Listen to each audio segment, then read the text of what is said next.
Everyone, my name is Previn Go and nandito ako ngayon sa Dubai office namin kasi Dubai ang nagde-deliver sa buong Middle East. Kasi yung dropshipping business natin worldwide ang reach. And syempre, kumuha na naman ako ng income ko. At ang nakakatawa, family income ang kinuha ko. Tignan natin.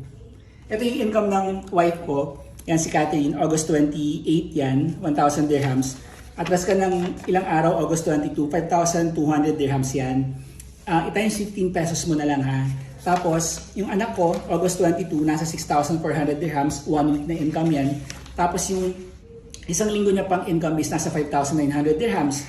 Tapos yung sa akin, nasa 44,000 dirhams August 22, nasa 600,000 pesos din to eh.